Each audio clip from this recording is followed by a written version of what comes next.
Thank you.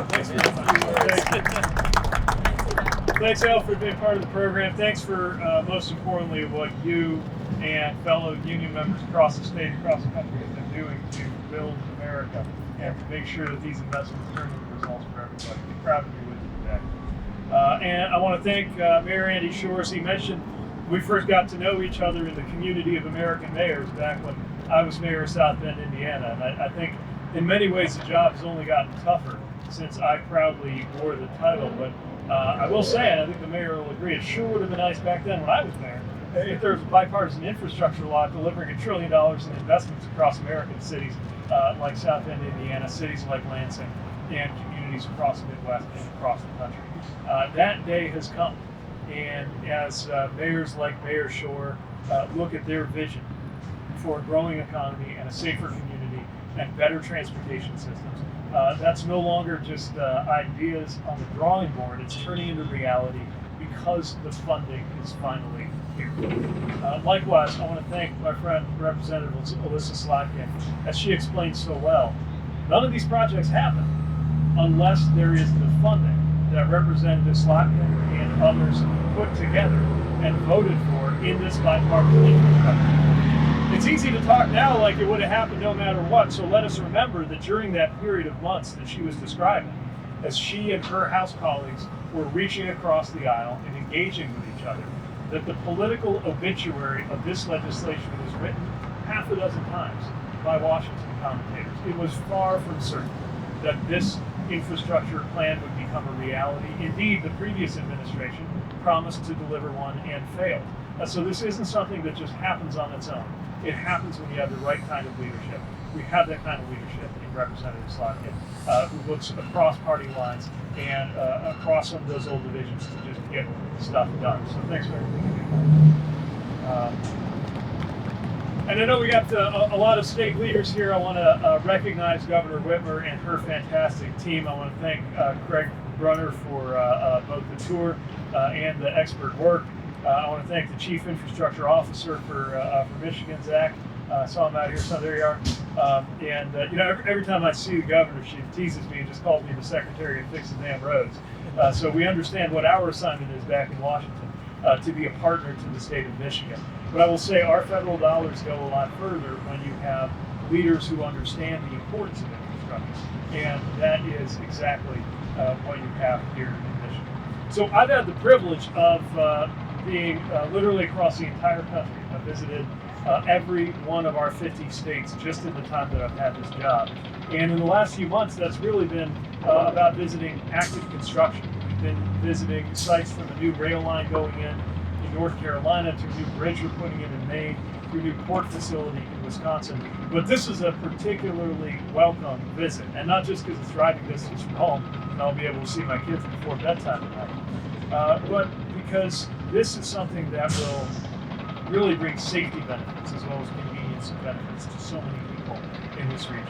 We're supporting it with over $36 million to contribute toward making 127 safer and less congested. We're also here not just because our focus on what is being built, but on how it's being built and on who is building.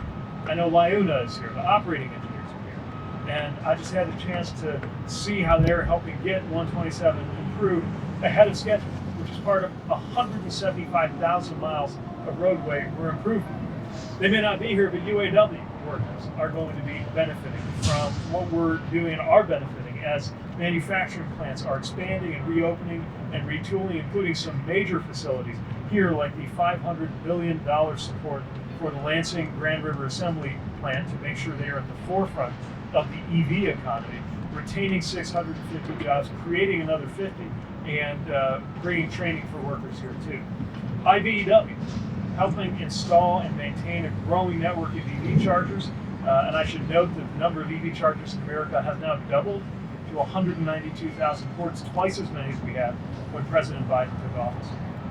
And I expect that grant that we've awarded to Lansing is going to go to very good use as Mayor Shore builds out those chargers to make sure more people here can participate in that. So bottom line, we are fixing the damn roads, as Governor Whitmer would say, and everything over and under and around those roads too.